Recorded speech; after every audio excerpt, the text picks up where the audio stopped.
Jeu de simulation, univers bac à sable dans lequel vous êtes libre de faire ce que vous voulez. À ce jour, on compte beaucoup de licences ayant choisi ce procédé-là. Les Sims, Minecraft ou encore Animal Crossing pour ne citer que les plus connus. Et si on se penche sur ce dernier, on pourrait se dire que c'est le meilleur de son genre. Eh bien, aujourd'hui, je peux le dire en toute franchise que non. Car oui, il existe un jeu qui est objectivement meilleur qu'Animal Crossing, et ce jeu c'est Enchanted Folk and the School of Wizardry. Petite fiche explicative, c'est un jeu DS sorti en novembre 2008 par Hakuria et Konami. Ce qui est quelque part assez rassurant car Konami nous avait offert Lost in Blue quelques années plus tôt, mais ça c'est un autre sujet. En quoi consiste ce jeu? Eh bien, il a tout simplement le même fonctionnement qu'un Animal Crossing. Vous avez une petite ville avec plusieurs commerces, vous pouvez pêcher des poissons, attraper des insectes, récolter des fleurs, bref, tous les codes fondamentaux de ce genre. Sauf qu'il y a une petite particularité supplémentaire qui change drastiquement l'aventure. La magie. Car, comme dirait mon poteau alcoolique barbu...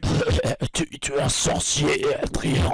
Et oui, Jamy, la mécanique centrale du jeu va se concentrer sur tout ce qui est sorcier et fantaisiste. A l'aide d'une école se situant au milieu de la map, vous allez pouvoir apprendre plusieurs sorts et incantations afin de les reproduire. Chaque cours sera composé d'un sort que le professeur va vous présenter. Il va le détailler au tableau et à la fin, nous sommes interrogés avec une question en rapport avec le sort, qui est généralement assez facile si tu as bien lu les dialogues. Bon, je pense que ce n'est pas à la portée de tout le monde, mais enfin bon. Cependant, il peut arriver que certains élèves vous balancent des boules de papier pour nous déstabiliser, même si honnêtement, ça ne sert pas à grand chose, mis à part ajouter une petite interaction. Direction dehors pour utiliser les sorts que nous avons appris. Déjà, avant toute chose, il faut tourner sur soi-même pour se transformer en sorcier, car sinon ça ne marchera pas. Et on peut dire que vous avez une multitude de choix, mais pas d'inquiétude, tout est assez bien organisé. L'ensemble des sorts sont divisés dans plusieurs rubriques, 6 plus précisément. Je peux vous donner un exemple, le sort cherche objet se compose de 3 blocs. Le sort que vous trouvez dans base, le secret que vous trouvez dans quoi, et le chercher que vous trouvez dans fait. Une fois ceci fait, vous allez pouvoir trouver des objets cachés en inclinant votre baguette dans une direction. Si vous voyez une marque verte qui clignote, c'est qu'un trésor est caché. Il ne vous reste plus qu'à creuser le sol avec votre pelle. Mais attention car certains ne sont pas aussi simples. Bah tiens, on va faire celui d'invisibilité. Pour ce faire, il faut aller près des ruines, c'est-à-dire ici. Dans un premier temps, vous faites l'incantation, c'est-à-dire ce procédé-là. Ensuite, vous devez tourner autour des ruines pour que chaque pierre s'éclaire. Et pour finir, vous devez tenir un cristal pour enfin devenir invisible. Car en effet, pour les incantations, vous allez souvent avoir besoin de certains objets en particulier. Je ne vais pas tous vous les faire, il y a beaucoup de combinaisons à élaborer et je vous invite à les découvrir par vous-même. Je vous en fais juste un dernier, la déclaration d'amour. Car oui, vous pouvez vous mettre en couple dans le jeu. Non, ce n'est pas une blague. Pour cela, il faut simplement aller au pied de la cloche avec un habitant du village et tenir une rose rouge en faisant cette incantation. Il faut faire très attention au timing car la cloche sonne toutes les heures et votre habitant peut à tout moment partir, ce qui demande une bonne précision. Et à partir de là, cette personne sera sans doute l'amour de votre vie. Ah là là, tant de simplicité à travers une étape complexe de la vie.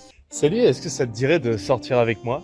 Non mais t'as cru vraiment que j'allais sortir avec le premier venu? Vous êtes tous les mêmes les hommes, à toujours être des gros morphales et à minimiser les Mais problèmes elle est des folle. autres. Et vous êtes vraiment des gros dégueulasses, des gros porcs, des Sors gros avec salauds. moi. Ah oui, bien sûr mon chou. Et si on allait se promener dans le parc main dans la main jusqu'à la fin de nos jours?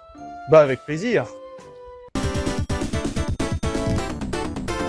Ouais, mais là, t'es en train de changer le consentement de la personne. Ça veut dire que tu soutiens le... Mais non, l'hypnose a rien changé. Tu vois bien qu'elle me dévorait du regard. Tu lui as demandé son âge, j'espère, au moins. Non, eh bien, très bonne occasion de lui demander. Dis-moi, tu as quel âge? J'ai 16 ans, pourquoi? Oh oh.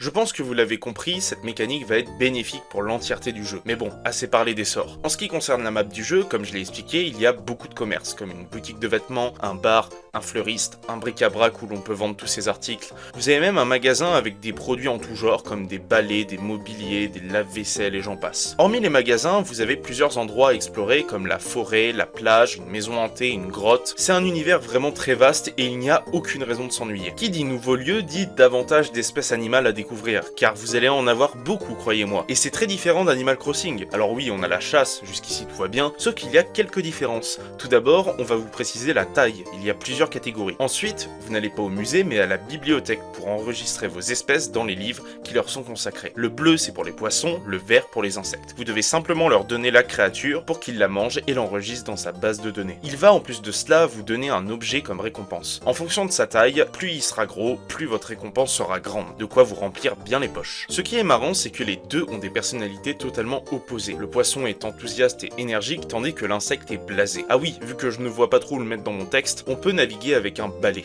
C'est vraiment histoire de frimer, car ça ne va pas plus vite que si vous marchez. Si je peux citer quelques défauts, d'abord la chasse. À chaque fois qu'une zone se charge, on est obligé de resélectionner notre item dans la main. C'est un peu chiant car ça fait perdre un peu de temps. Ensuite, vous allez difficilement réussir à vous faire de l'argent. Ça dépend vraiment de ce que vous trouvez, ça rend vraiment le marchandage très compliqué, car certains objets vont coûter la peau du cul. Tout ce que vous aurez farmé en 1 à 2 heures sera claqué facilement dans du mobilier tel que des canapés ou des armoires. Alors oui, certes, vous pouvez travailler pour la boutique en ramenant certains types d'objets, dans ces cas-là, ils seront revendus plus cher, sauf que ça reste trop juste. Côté habitants, il y en a beaucoup qui côtoient l'île, au point où même au bout d'une dizaine d'heures de jeu, j'en découvre de nouveaux. Et on peut dire que c'est un vrai milieu de commerce, chacun propage leurs rumeurs comme bon leur semble. J'ai l'impression de retourner au lycée. Attends quoi? Ça parle sur moi aussi? Ça parle sur ma gueule? Qui a propagé ces rumeurs?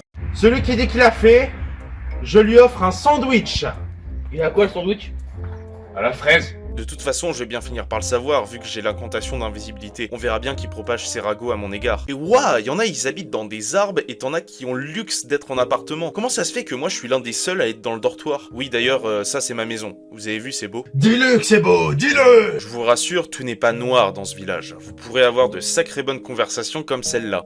Ok, faut pas trop lui en demander, j'ai bien l'impression. On a quand même dans ce bourbier de bons personnages. On a par exemple la complicité entre le professeur Sol et Malila, qui à l'époque s'occupait de lui étant enfant. Sans oublier les personnages assez drôles et loufoques comme le directeur du dortoir, Reynald, qui fait office de Rizity en te faisant nettoyer les chiottes de l'école si tu as le malheur de ne pas sauvegarder ta partie la fois d'avant. Ou encore la gérante du bar, Marcy, qui fait des allusions pour nous draguer. Bref, une bonne brochette de nombreux personnages à découvrir et avec qui s'attacher. Voilà, maintenant j'ai gardé la meilleure fonctionnalité pour la fin, à savoir leur mystère. Mais alors qu'est-ce que c'est leur mystère? Eh bien, pour faire court, à un moment dans le jeu, le proviseur va vous donner rendez-vous à la bibliothèque, il va nous donner une clé qui va nous permettre d'ouvrir le monde parallèle appelé leur mystère. Il suffit ensuite de se rendre à la porte du dortoir dans laquelle on sort quand on lance une nouvelle session. Vient alors un menu avec des choix à sélectionner. Vous avez évidemment le mode communication pour jouer à plusieurs et le fameux heure mystère. À partir de là, un nouveau monde s'offre à vous. La map devient plus sombre avec une musique différente. Vous avez de nouvelles espèces à découvrir. Par exemple, les sauterelles deviennent des sauterelles éclairs, les mouches des mouches draco, etc. Ce qui permet de rallonger la durée de vie du jeu. Mais ce n'est pas tout. Vous allez avoir de nouveaux événements qui vont apparaître dans votre jeu, les mystères. Quand vous allez entrer dans ce monde, vous allez avoir une petite silhouette d'un personnage, ce qui signifie que ce dernier est présent dans le village. Il y en a tout un tas. Et d'ailleurs, une fois le mystère résolu, si vous avez la curiosité d'aller dans l'école, à gauche, vous avez des petits piliers en récompense. Généralement, pour les déclencher, vous avez certains villageois qui en parlent pour essayer de vous guider. Comme pour les sorts tout à l'heure, je vais vous en présenter 3 pour ne pas gâcher votre expérience de jeu par la suite. On a celle du Mukilibombe, oui c'est très dur à prononcer, qui apparaîtra dans le village en colère car quelque chose le perturbe. En pêchant dans la rivière, on se rend compte qu'il y a plein de déchets qui sont jetés dedans. Tu imagines si tu retrouves ce comportement dans la vraie vie? Afin que la bête soit moins en colère, il faut pêcher un maximum de déchets pour que l'eau soit clean et qu'elle se retransforme en déesse de la cascade. Alors je ne suis pas sûr mais ça fait tout sauf penser à une déesse. La morale de cette histoire les jeunes, c'est qu'il faut penser à mettre vos déchets à la poubelle pour ainsi préserver notre planète, sinon vous aurez des monstres dégueulis qui surviendront tels des chiens galeux de la Switch 2. Ensuite la gargouille. À la base, dans l'école, vous trouvez 2 statues de gargouilles posées près d'un escalier. Avec l'arrivée du monde parallèle, une va s'enfuir de son poste. Nous devons donc la retrouver. Vers la grotte, nous allons entendre de gros ronflements. En allant au bout, nous allons tomber sur cette fameuse gargouille qui est littéralement en train de dormir. En la réveillant, elle va nous expliquer pourquoi elle est ici et quel est son rôle au sein de l'école. Elle trouvait ça long de rester sans rien faire à surveiller, elle est donc partie. Le problème, c'est qu'elle ne peut pas repartir car elle se met à dormir très facilement. Pour résoudre ce problème, il faut lui donner des aliments permettant de stimuler sa langue, à savoir des poissons tigres, des mille pattes, ainsi que des amanites. Une fois ceci fait, elle nous remercie et repart dans son rôle de gardien de l'école. La grotte redevient alors calme, sans aucune mouche qui pète.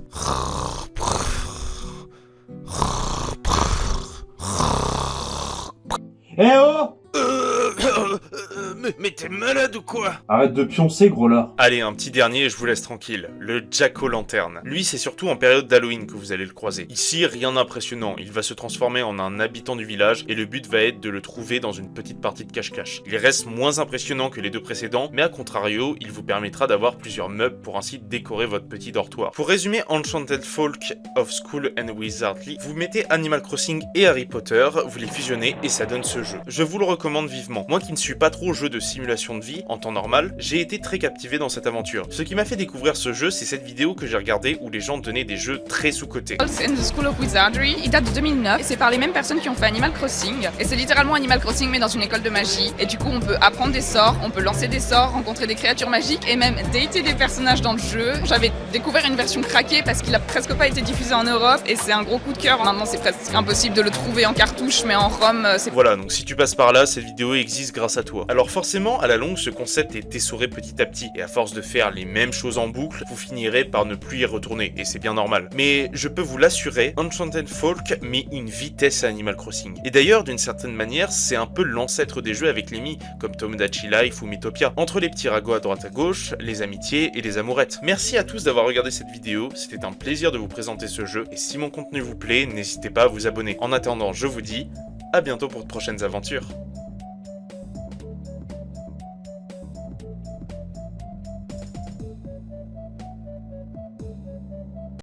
Celui qui dit qu'il a fait, je lui offre un sandwich.